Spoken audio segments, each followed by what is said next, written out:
Hello good morning students. स्वागत है आप सभी का Mehta PG college online tutorial में। बीएससी पार्ट फर्स्ट सेमेस्टर का जो हमारे टॉपिक्स हैं that is diversity of plant kingdom. इसी में हमारा आज का टॉपिक है Fritsch classification system of algae. Algae का जो वर्गीकरण है, जिन्हें हम पायोनियर्स ऑफ द प्लांट कह सकते हैं ऑन द अर्थ, उनमें क्लासिफिकेशन में बहुत सारे साइंटिस्ट का योगदान है। लेकिन हमारे कोर्स के अंदर सबसे बेस्ट जो सिस्टम्स है वो हमने दो रिकमेंड कर रखे हैं।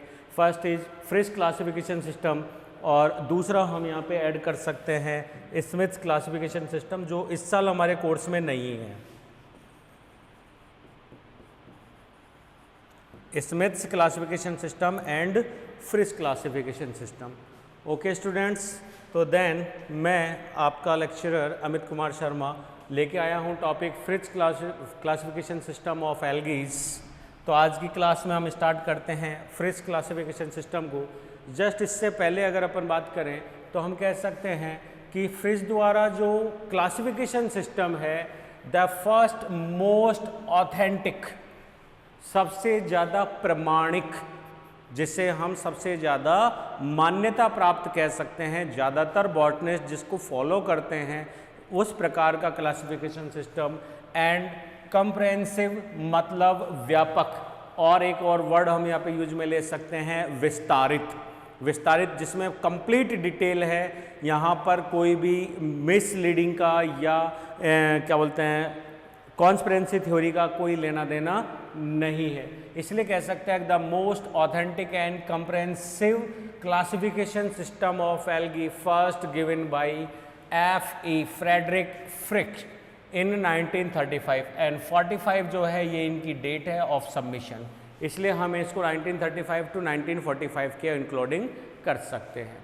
यहीं पे अगर हम बात करें तो उन्होंने अपनी दो बुक्स यहाँ पे जो है प्रिस्क्राइब थी, जिसमें सबसे ज़्यादा जो बुक का हम बात करते हैं that is the structure and reproduction of algae. Algae में संरचना और जनन, ये उनकी पुस्तक का नाम था, जिसके अंदर उन्होंने अपने रिसर्च पेपर में इस क्लासिफिकेशन को पब्लिश किया था। यहीं पर ही अगर हम आगे चलें तो हमारा जो क्लासिफिकेशन है, classification of Fritsch was based on the following criteria. Based on the following criteria में अगर हम कहें तो कुछ विशेष लक्षण है, 7 कैरेक्टर्स की हम बात कर सकते हैं। 7 या 5 कैरेक्टर्स की हम यहाँ पे बात कर सकते हैं, जिनको उन्होंने आधार माना था अपने वर्गीकरण का, जिसमें उन्होंने यहाँ पर 5 कैरेक्टर्स को रिप्रेजेंट किया है।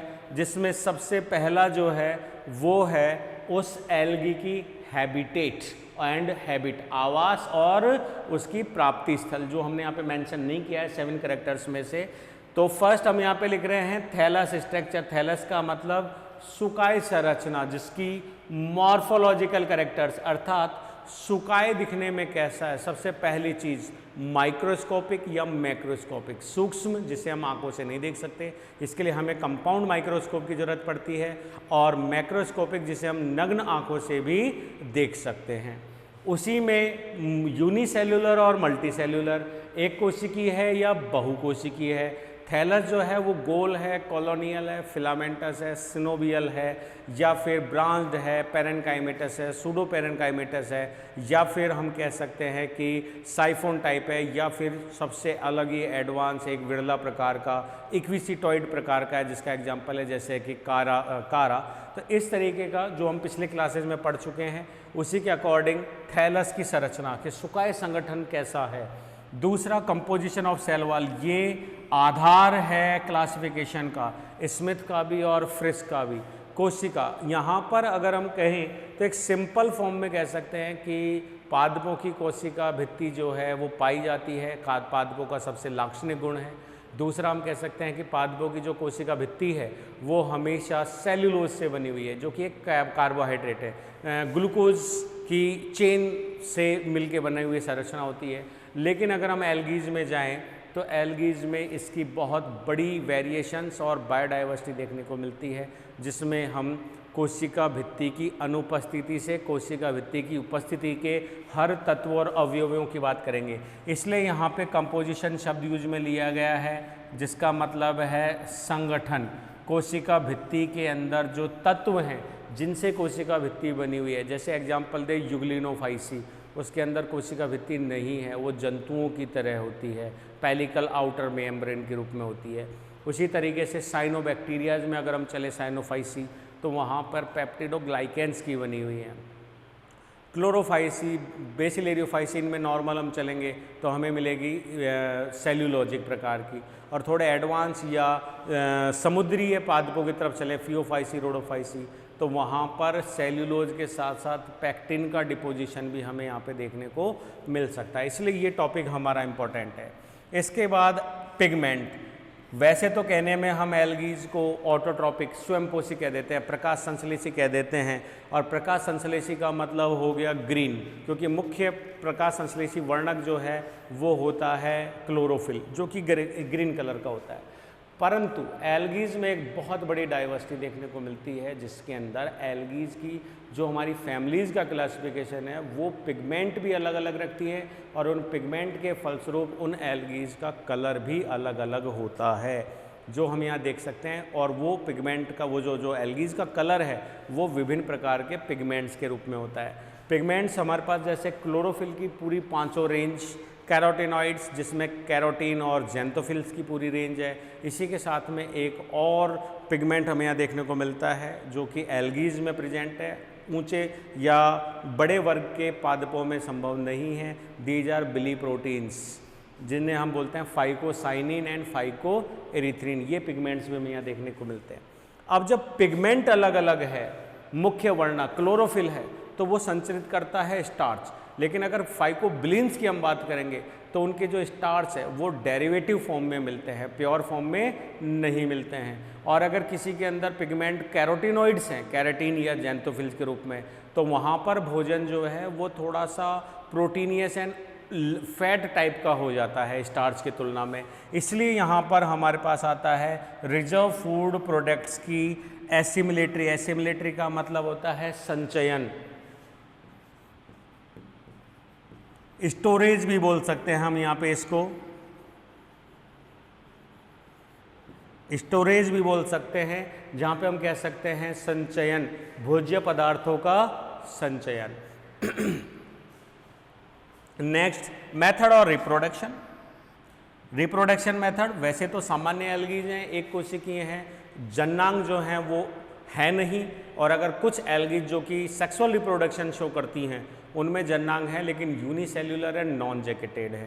तो ऐसी कंडीशन के अंदर इनमें रिप्रोडक्शन जो है वो अधिकांशतः या जो सबसे सरल प्रकार है वो कायिक जनन का पाया जाता है। बट कुछ एडवांस एल्गीज जो हैं वो अलैंगिक जनन, और उससे एडवांस जो एल्गीज हैं वो लैंगिक जनन जो है वो यहाँ पे दर्शाती हैं, जिसमें ज़्यादातर फॉर्म आइसोगैमस प्रकार की होती है। बट कुछ एल्गीज जो कि हायर वर्ग की हैं एल्गीज में, वो यहाँ पे oogamous अर्थात बहुत ही एडवांस प्रकार का रिप्रोडक्शन टाइप भी शो करती हैं। इसलिए हमारे पास में एक बहुत बड़ी रेंज आ जाती है रिप्रोडक्शन की। वेजिटेटिव के प्रकार हैं, उसके अलावा फिर एसेक्सुअल रिप्रोडक्शन के प्रकार हैं, फिर उसके अलावा हमारे पास आ जाते हैं पूरा का पूरा सेक्सुअल रिप्रोडक्शन के प्रकार। टाइप ऑफ फ्लैजिला, जीवन चक्र में या जीवन काल की कोशिकाओं में, कायिक कोशिकाओं में या जो जनन कोशिकाएं हैं उनमें विभिन्न प्रकार की कशाभिकीय संरचनाएं या सीलिया संरचना, जिन्हें हम रोम कह सकते हैं, बैक्टीरियाज के समान इनके अंदर पाई जाती हैं, जो कि लिक्विड या जलीय वातावरण में इन्हें तैरने में या ट्रांसपोर्ट करने में इनको सुविधा प्रोवाइड करते हैं। इसलिए फ्लैजिलाज भी जीवन काल के अंदर पाए जाते हैं। अब फ्लैजिलाज का पाया जाना बड़ी बात नहीं है, लेकिन बहुत सारी ऐसी एल्गीज हैं जो फ्लैजिला युक्त हैं, बहुत सारी एल्गीज हैं जो फ्लैजिला विहीन हैं। उसी के साथ जिनमें फ्लैजिला हैं उनमें संख्या 1, 2, 3 या 2 से ज़्यादा प्रकार की हो सकती है। एक एंटीरियर एंड से निकल रहे हैं या दोनों प्रकार के एंड से निकल रहे हैं। ये हमारे पास जो फ्लैजिला की रेंज है वो यहाँ पे हमको देखने को मिलती है। इस तरीके से हमारे पास में फर्स्ट कैरेक्टर हमने ले लिया हैबिट का एंड हैबिटेट का, सेकंड कैरेक्टर हो गया हमारा थैलस का, तीसरा करेक्टर हो गया हमारा कंपोजिशन ऑफ सेल वॉल, चौथा करेक्टर हो गया हमारा पिगमेंट, पांचवा करेक्टर हो गया हमारा एसिमिलेटरी रिजर्व फूड मटेरियल, छठा करेक्टर हो गया हमारा मेथड ऑफ रिप्रोडक्शन और सातवां करेक्टर हो गया टाइप ऑफ फ्लैजिला। अगर हम स्मिथ के क्लासिफिकेशन सिस्टम में जाते हैं वहाँ पर भी हम इनको बेसिक क्राइटेरियाज के रूप में यूज कर सकते हैं जो कि क्लासिफिकेशन का आधार बनते हैं।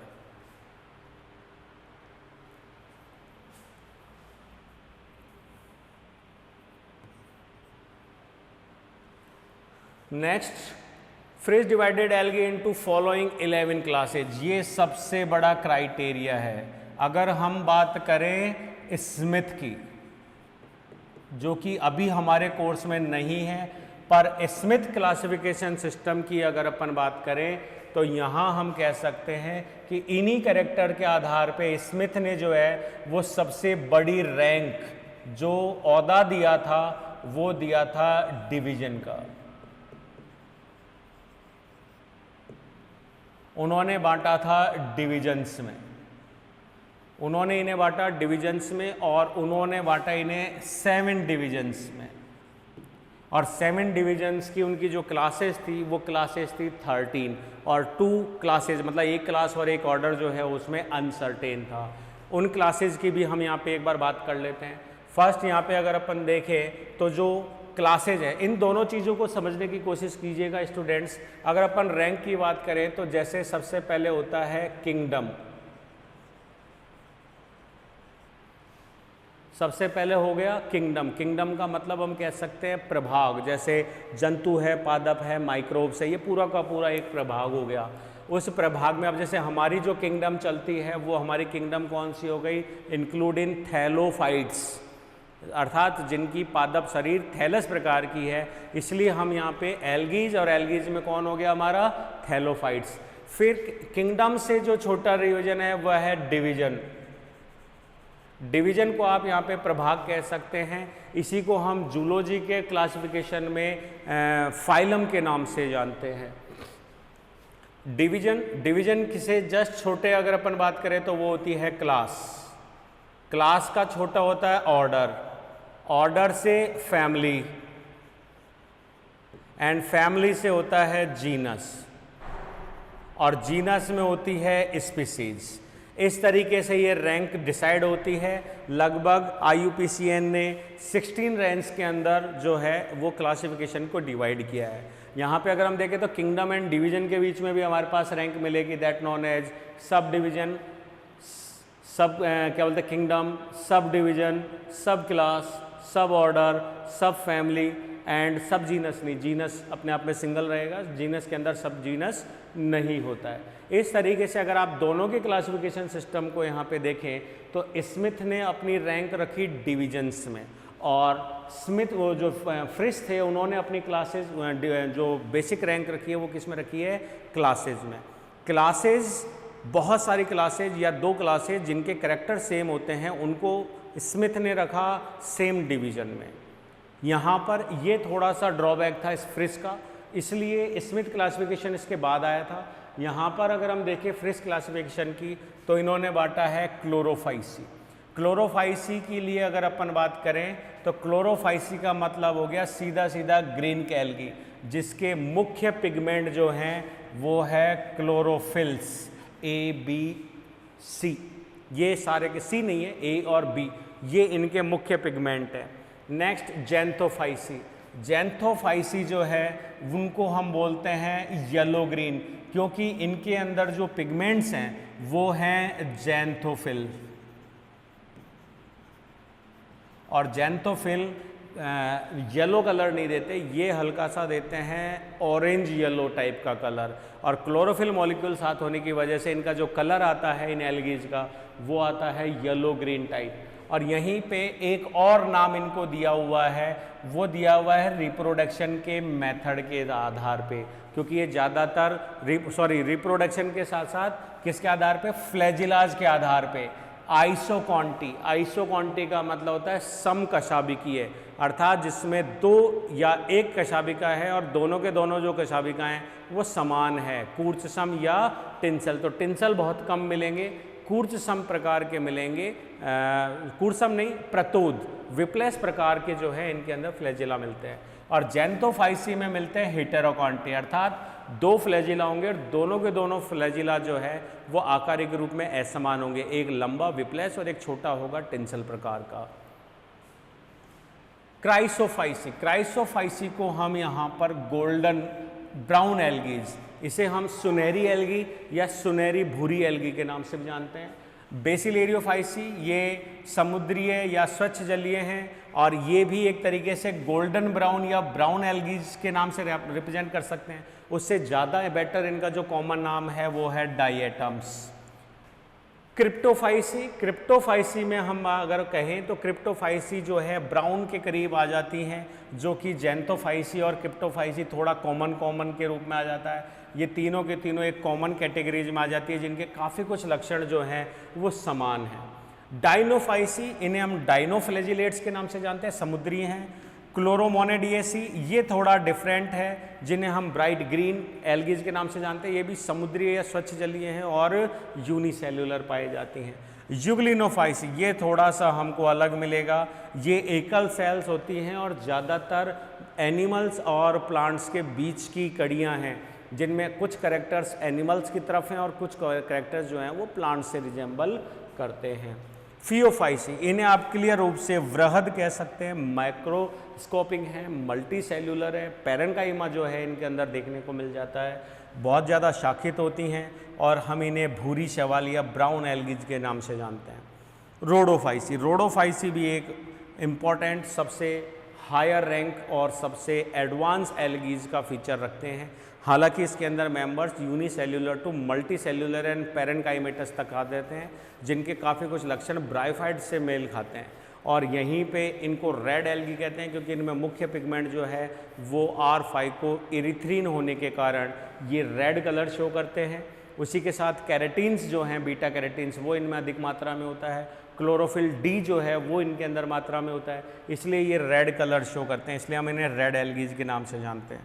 लास्ट मिक्सोफाइसी, इसे हम साइनोफाइसी के नाम से भी जानते हैं या इन्हें हम कह सकते हैं ब्लू ग्रीन एल्गीज, जिन्हें आज हम कहते हैं blue green bacterias. Okay then students, blue green bacterias जिनका मुख्य भोजन जो है वो मिक्स भोजन और इनका जो पिगमेंट है वो है C-फाइकोसायानिन, इसकी वजह से इनका ये कलर है।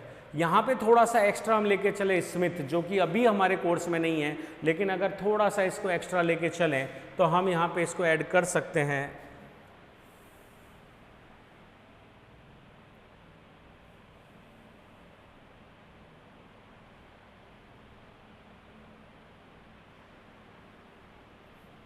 यहाँ पे इसको थोड़ा सा एक्स्ट्रा लेके चलें, एक इसको सरका लेते हैं जिससे हमको एक्स्ट्रा दिख जाएगा।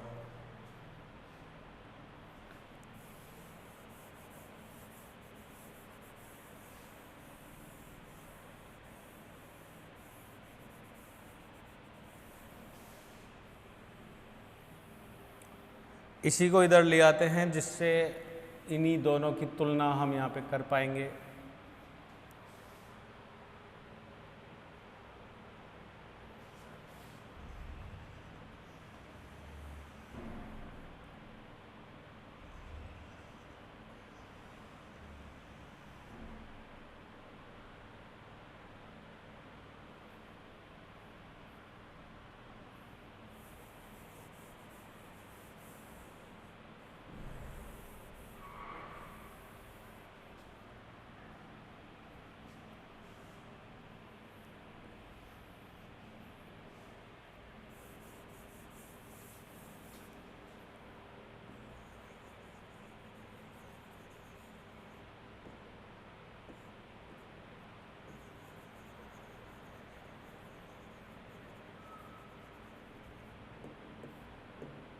स्मिथ्स क्लासिफिकेशन और उन्हीं की डिवीजन जो था, डिवाइड इनटू 7 डिविजन्स।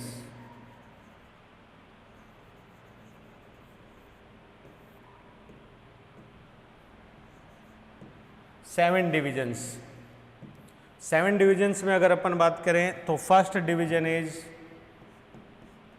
जो हमारा सबसे पहला है क्लोरोफाइसी, ये मिटा देते हैं।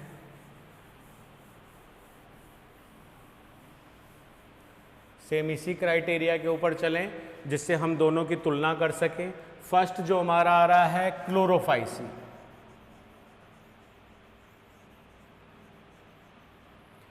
ठीक है, क्लोरोफाई। अब यहां चेंज कर देते हैं, डिवीजन का जो सुफिक्स है वो होता है PHYTA, क्लोरोफाइटा, जिसकी दो क्लासेज है, क्लोरोफाइसी एंड कैरोफाइसी। ये है यहां पर, that resemble by the suffix phyceae and that resemble by the suffix phyta.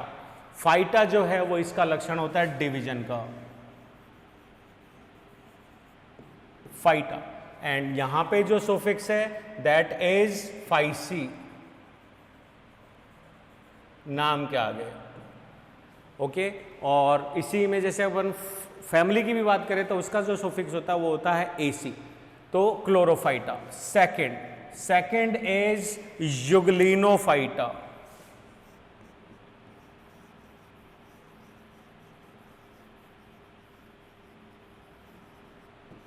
युगलिनोफाइटा। Third हमारा आ रहा है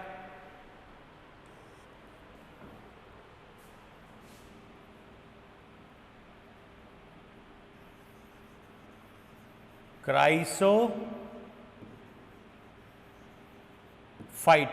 जिसमें हमारे दोनों आते हैं, डाइनो और डेस्मोफाइसीज को ऐड किया हुआ है। फोर्थ नंबर आता है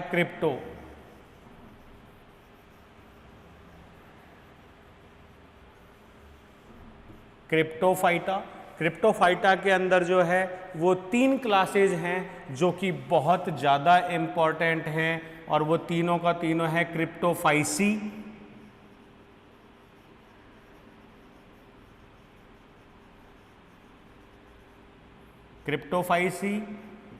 ज़ैंथोफाइसी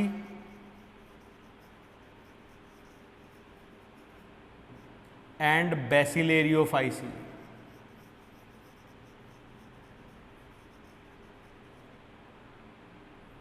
बेसिलेरियोफाइसी, ये 3 इंपॉर्टेंट है, ये रही क्रिप्टोफाइसी, बेसिलियोफाइसी एंड ज़ैंथोफाइसी।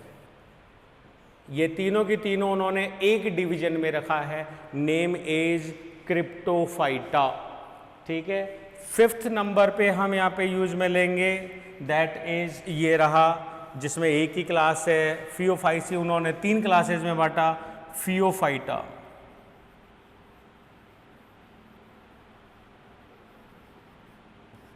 फियोफाइटा जिसकी 3 क्लासेज हैं, हेटेरोकॉन्टी, आइसोकॉन्टी एंड साइक्लोस्पोरी। 6th नंबर जो है उसमें उन्होंने बांटा है रोडोफाइसी की एक ही क्लास को, divide into Rhodophyta. And 7th division जो है वो आ गया हमारा मिक्सो या साइनोफाइटा।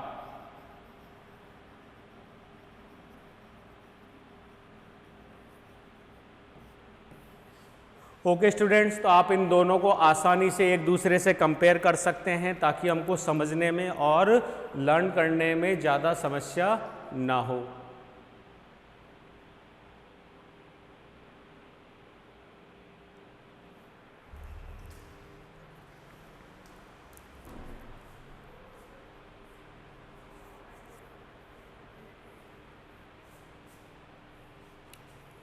यहाँ पर हैं 7 डिवीजन्स और यहाँ पर हैं 11 क्लासेज। इन 7 डिवीजन्स की अगर अपन बात करें तो यहाँ पर हम ब्रेक कर सकते हैं, थोड़ा उल्टी डायरेक्शन में ब्रेक कर देते हैं क्योंकि हमारा इधर की तरफ पेज जो है वो ऐड हो रहा है। तो ऐसे में यहाँ पर इसकी 2 क्लासेज हैं, 1 और 2। युगलिनोफाइटा की 1 क्लास है, क्रिप्टोफाइटा की 2 क्लासेज हैं, क्राइसोफाइसी की 3 क्लासेज हैं, फियोफाइटा की 3 क्लासेज हैं, रोडोफाइसी की 1 और साइनोफाइटा की 1। 3 और 3 6 और 2 8, 8 और 2 10, 10 और 2 12 और 1 13, अर्थात 13 क्लासेज में बांटा था।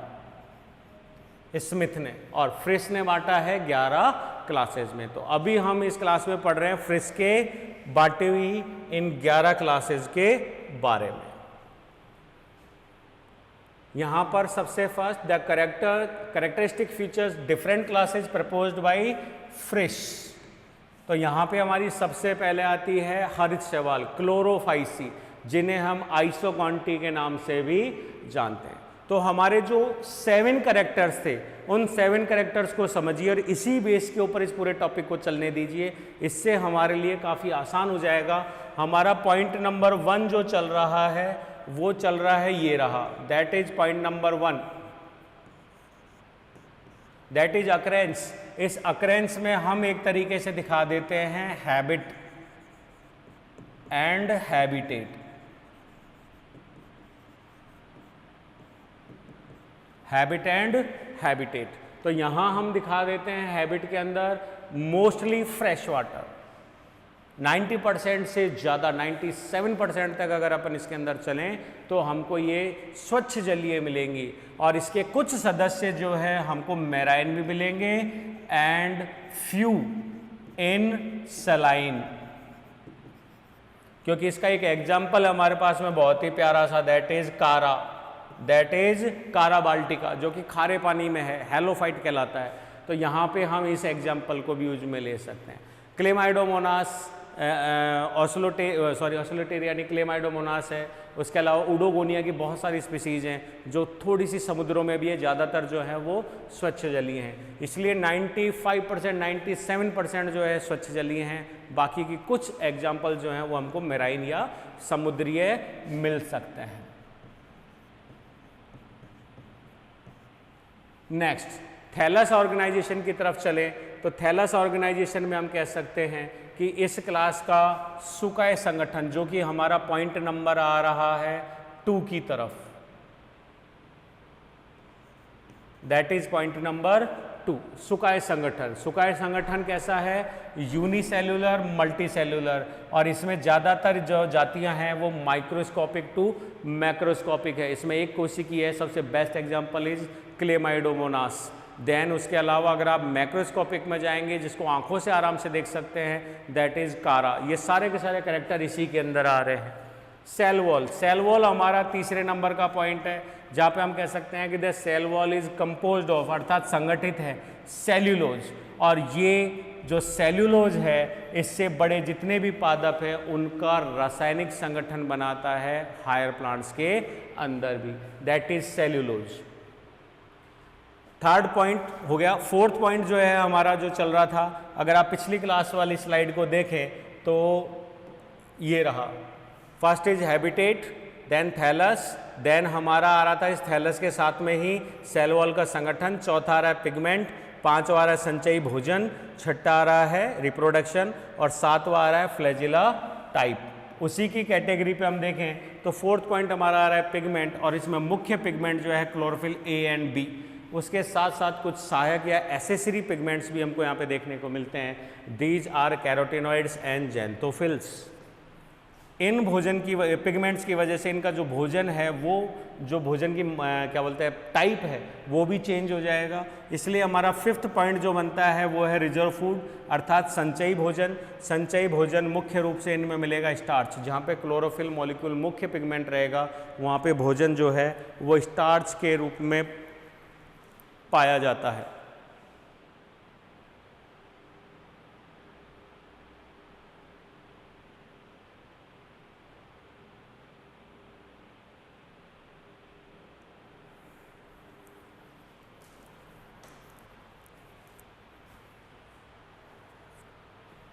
Next, which frequently aggregate around the पायरेनॉइड।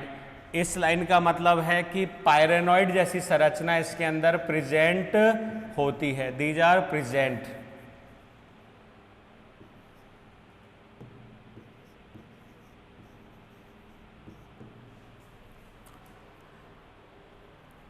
Fifth, cell के साथ ही हम यहाँ पे यूज में ले लेते हैं फ्लैजिला।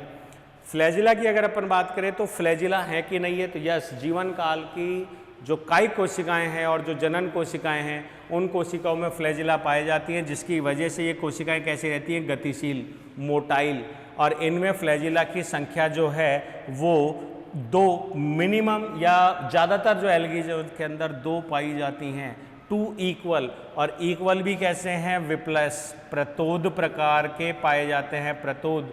और दोनों जो फ्लैजिलाज हैं वो एंटीरियर एंड से निकलते हैं। जैसे हम यहाँ पे एक एग्जाम्पल बनाएं, दैट इज क्लेमाइडोमोनास, ये chromatophore pigment and these are flagella. Interior and जो है वहाँ से इनके फ्लैजिलाज निकलते हैं। यहाँ पे कुछ एग्जाम्पल्स डायग्रामेटिकली अगर हम देखें, क्लेमाइडोमोनास इसके अंदर नहीं है, मल्टी सेलुलर में आ रहा है। यस, जो अभी समझाया था that is the diagram of Chlamydomonas. Chlamydomonas I spot और 2 फ्लैजिला जो है इसमें विप्लस टाइप के निकलेंगे, और ये हो गया इसमें chromatophore pigment and pyrenoid. Next point is reproduction. Reproduction की कैटेगरी में अगर चलें तो रिप्रोडक्शन में कह सकते हैं कि reproduction take place by vegetative, asexual and sexual. इस क्लास के अंदर तीनों मोड मिलते हैं रिप्रोडक्शन के। Iso, aniso and oogamous type का मेथड जो है वो यहाँ पे देखने को मिलता है। और क्लास क्लोरोफाइसी को 9 ऑर्डर्स में डिवाइड किया है, जिसमें से फर्स्ट जो है वो है वोल्वोकेल्स, जिसका एग्जाम्पल हमारे पास में है वॉलवॉक्स, दैट इज़ वॉलवॉक्स की एग्जाम्पल है। यहाँ पर सेम ऐसी कैटेगरी में वॉलवॉक्स जो है वो हमको देखने को मिलता है, जिसे हम रोलिंग एल्गी के नाम से जानते हैं। और यहाँ पर जो 9th क्लास है वो सबसे हायर वर्ग आ रहा है इसका, कारेल्स। और कारेल्स जो है उसका बेस्ट एग्जाम्पल इज कारा, दैट इज कारा।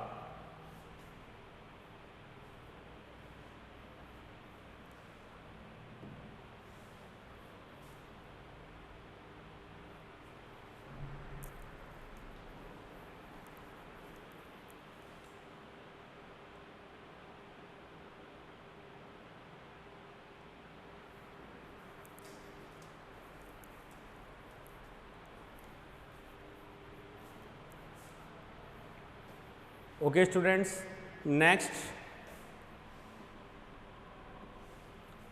नेक्स्ट हम चलते हैं जेंथोफाइसी की ओर।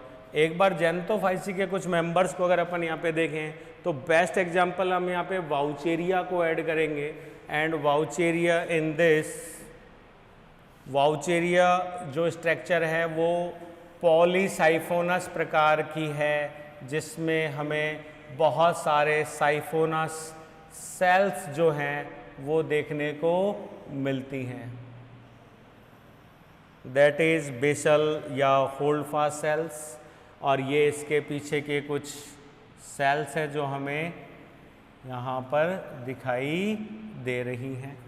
इन सारी चीज़ों में अगर यहाँ पे डायग्रामेटिक रिप्रेजेंटेशन से शो करें तो सेंट्रल जो पार्ट है वो यहाँ पर किसका बना हुआ है? एक वैक्यूल, जिसे हम कह सकते हैं सेंट्रल वैक्यूल, जो कि एक टोनोप्लास्ट झिल्ली से आवृत होती है।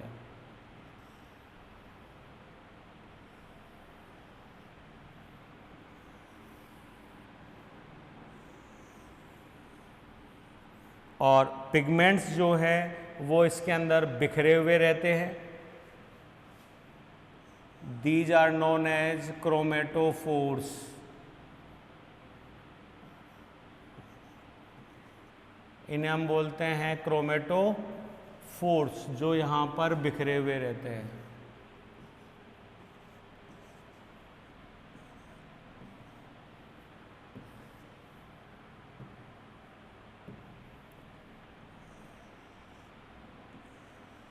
और न्यूक्लियस जो है वो सिनोसाइटिक पोजीशंस के अंदर प्रीमोर्डियाई अर्थात परिधि की ओर सरके हुए डिस्कॉइड चपटे तस्तरी के आकार के जो हैं वो हमें यहाँ पे केंद्रक जो है दिखाई देता है। और बाकी का पूरा जो फ्लूइड है वो एक होमोजीनस फ्लूइड से भरा रहता है, जिसे हम बोलते हैं साइटोप्लाज्म, दैट इज वाउचेरिया।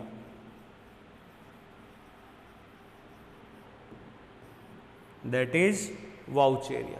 तो हम इसके जेंथोफाइसी के कैरेक्टर्स को देखते हैं। जेंथोफाइसी में हम कह सकते हैं कि class xanthophyceae is also known as heterokontae, जो कि हमने क्लोरोफाइसी को कहा था आइसोकॉन्टी। और यहाँ पर हम कह सकते हैं इसको येलो ग्रीन एल्गी। तो फर्स्ट हमारा जो पॉइंट बन रहा है, फर्स्ट पॉइंट हमारा क्या बन रहा है यहाँ पे, फर्स्ट इज अकरेंस, तो हम कह सकते हैं फ्रेश वाटर। और एक और इसकी हैबिटेट कह सकते हैं, दैट हैबिटेट इज टेरेस्ट्रियल, अर्थात इसकी बहुत सारी प्रजातियां, विशेष तौर पे वाउचेरिया, बॉट्रिडियम की बहुत सारी जो प्रजातियां हैं, ये जल के किनारे के जो चट्टाने हैं, तने हैं, उनसे संलग्न अवस्था में, प्लस उस जल के किनारे की जो नम भूमि है उसके ऊपर, भूमि के ऊपर उगने वाली होती हैं, चट्टानों और मृदा के ऊपर। इसलिए इस हैबिटेट को हम बोलते हैं टेरेस्ट्रियल अर्थात स्थलीय। थैलस ऑर्गेनाइजेशन, सुकाय संगठन, सुकाय संगठन इनका है मैक्रोस्कोपिक, क्योंकि ये ज़्यादातर सभी मल्टी सेलुलर होती हैं, इसलिए हम इन्हें बोलते हैं मैक्रोस्कोपिक। और दूसरा साइफोनस, साइफोनस अभी समझाया, पूरी की पूरी जो कोशिका है वो एक ट्यूब जैसी है जो कि अंदर से खोखली है वैक्यूल के कारण, और सभी जो कोशिकांग है, क्रोमेटोफोर और केंद्रक, ये सभी चीज़ें इसके अंदर जो है वो परिधि की ओर सिचुएटेड होती है। इस प्रकार की व्यवस्था को हम बोलते हैं साइफोनस, साइफन प्रकार बोल सकते हैं, साइफन प्रकार। और ये जो साइफन है ये शाखित और अशाखित प्रकार का हो सकता है। यहाँ पर एक वर्ड और हम यूज में ले सकते हैं, ऑल्सो नोन एज हेटेरोट्राइकस, विषम तंतुकी, अर्थात इसी डायग्राम में अगर आप देखें तो हमारे पास दो प्रकार के ट्राइकोम्स देखने को मिल रहे हैं। इन ट्राइकोम्स को हम बोलते हैं these are erect, these are known as erect. और इसकी अगर अपन बात करें तो these are known as basal या prostrate, these are known as prostrate अर्थात शान। ये आधार से संलग्न होते हैं, प्रकाश संश्लेषी नहीं होते, और इनको हम बोलते हैं ऊर्ध्व। ये प्रकाश संश्लेषी होते हैं, ग्रीन कलर के होते हैं, यहाँ तक कि जननांगों को भी धारण करते हैं। जबकि बेसल जो है ये आधारीय भाग, ये सदैव जो है ये स्टोरेज और आधार का काम करता है, और सबसे महत्वपूर्ण चीज़ यही इरेक्ट सिस्टम को डेवलप भी करता है। Next cell wall, cell wall present है, और सेल वॉल जो है वो यहाँ पर बनी हुई है सेल्यूलोज की, इसलिए हम कह सकते हैं कि सेल्यूलोजिक, जो क्लोरोफाइसिस के अंदर भी मिल रही थी। लेकिन एक अलग से चीज़ और हम बात करें तो पैक्टिक सब्सटेंस, क्योंकि ये कैसे आ गए हैं, ये स्थलीय हो गए हैं, धीरे धीरे चट्टानों पे या किनारे पे आ गए हैं, इसलिए इनकी जो सेल वॉल की लेयर है उसके ऊपर पैक्टिन की लेयर पाई जाती है, और इसके ऊपर एक श्लेष्मा की परत पाई जाती है जो इन्हें शुष्कता से बचाने के लिए होती है। जलीय जो जीव है उनमें सॉफ्टनेस चलेगी, लेकिन जो टेरेस्ट्रियल होंगे धीरे धीरे उनकी कोशिका भित्ति में हमें हार्डनेस और कठोरता, रिजिड कठोरता और स्ट्रॉन्गनेस की ज़रूरत पड़ती है, और ये स्ट्रॉन्गनेस जो है वो हमें देते हैं पैक्टिक सब्सटेंस। पैक्टिक सब्सटेंस दो प्रकार से काम करते हैं, एक हार्डनेस बढ़ाते हैं और दूसरा वाटर के लिए इम्परमिएबल होते हैं, जो कि टेरेस्ट्रियल एल्गीज में वाटर लॉस को बचाने में काम आती है। फोर्थ पॉइंट हमारा चल रहा है पिगमेंट। तो यहाँ पर पिगमेंट की अगर अपन बात करें तो क्लोरोफिल ए एंड क्लोरोफिल ई यहाँ पे सबसे इम्पॉर्टेंट है, हमने क्लोरोफिल बी को नहीं लिखा है। उसी के अलावा जो हमारा मेन है वो है जेंथोफिल्स, और इनके अंदर पायरेनॉइड्स जो है वो नहीं पाए जाते हैं, पायरेनॉइड्स एब्सेंट, पायरेनॉइड्स एब्सेंट। क्लोरोफिल ए और इसके अंदर है, बीटा कैरोटीन्स है, उसके अलावा हमारे पास में जो मुख्य पिगमेंट आ रहा है दैट इज जेंथोफिल, और जेंथोफिल में भी अगर हम कैटेगरी डालें तो that non is साइफोनो, साइफोनोजेंथिन, साइफोनोजेंथिन and साइफोनोजेंथोफिल्स।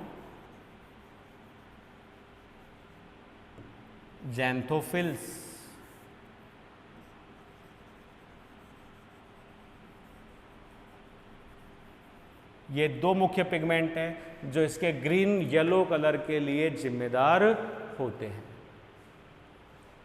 Next reserve food, क्योंकि अब मुख्य पादप मुख्य जो पिगमेंट है वो क्लोरोफिल ए के साथ साथ मुख्य कौन हो गया, साइफोनोजेंथिन्स और जेंथोफिल्स। इस वजह से यहाँ पर आपसे कहा कि जब कैरोटिनॉइड्स मुख्य पिगमेंट के रूप में होते हैं तो वो फैट, ऑयल ड्रॉपलेट्स एंड मुख्य रूप से ल्यूकोसिन प्रकार के रिजर्व फूड मटेरियल्स को यहाँ पे कोड करते हैं। ल्यूकोसिन्स ये इंपॉर्टेंट है।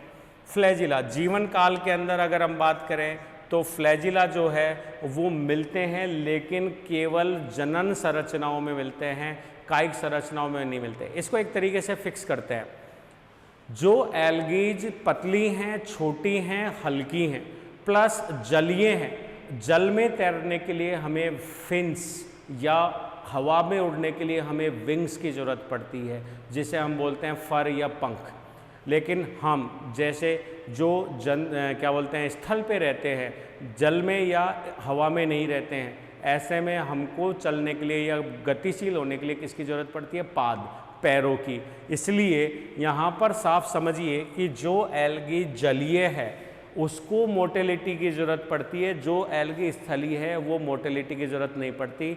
हाँ, वो एक अडेप्टेशन अपनाते हैं कि उनके जो स्पोर्स हैं, गैमीड्स हैं, वो एक जगह से दूसरी जगह पे पानी को यूज में लेते हुए जाएं, इसलिए इनके ज़्यादातर जो रिप्रोडक्टिव संरचनाएं हैं, जनन संरचनाएं, वो मोटाइल होती हैं। और उन मोटाइल संरचनाओं के ऊपर जो फ्लैजिला हैं वो दो और अनइक्वल मिलेंगे, असमान मॉर्फोलॉजी के फ्लैजिला मिलेंगे, जिसमें है विप्लैश और दूसरा है टिंसल प्रकार का। और यहीं पे ही इसी प्रकार को हम यहाँ पे एक बॉटनिकल टर्म देते हैं, दैट नॉन एज हेटेरोकॉन्टी। हेटेरोकॉन्टी का मतलब विषम कशाभिक, विषम कशाभिक, जिसमें कशाभिकाएं कैसी हैं, विषम प्रकार की पाई जाती हैं। रिप्रोडक्शन में हम बात करें तो हाँ, ये भी तीनों के तीनों बहुत ही विख्यात और एडवांस किस्म के हैं, इसलिए वेजिटेटिव, सेक्सुअल और एसेक्सुअल प्रकार का रिप्रोडक्शन यहाँ पे शो करते हैं। लेकिन जो सेक्सुअल रिप्रोडक्शन है वो यहाँ पर आइसोगैमस प्रकार का मिलता है, आइसोगैमस प्रकार का मिलता है। इस क्लास या इस जेंथोफाइसी क्लास की हम बात करें तो इन्हें 4 ऑर्डर्स में बांटा गया है, दैट इज हेटेरो क्लोरोडियल्स, ठीक है। और दूसरा हमारा आ रहा है यहाँ पे जो है वो वाउचेरियल्स है, जो यहाँ पे दिख नहीं रहा है, वाउचेरियल, जिसका एग्जाम्पल है वाउचेरिया। और 4th नंबर पे जो आ रहा है वो है हेटेरोसाइफोनेल्स, और यहाँ पे हमारा एग्जाम्पल आ रहा है बॉट्रिडियम, जो कि यूनिसेल्युलर टाइप का एग्जाम्पल है, और वाउचेरिया जो है वो मल्टीसेल्युलर टाइप का एग्जाम्पल होता है।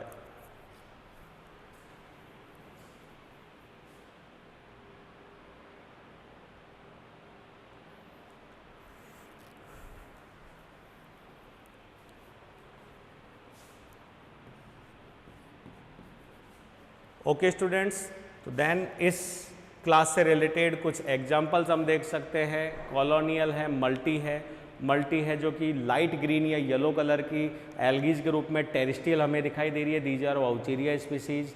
ये यहाँ पर यूनिसेल्युलर के रूप में है, these are chlorothecium, that is chlorogloea. And यहाँ पर ये जो एग्जाम्पल है ये कुछ साइफोनस प्रकार की एल्गीज जो है उनके एग्जाम्पल्स हमको यहाँ पे देखने को मिल रहे हैं। नेक्स्ट स्लाइड हम पढ़ेंगे class number 3। Class number 3 divided into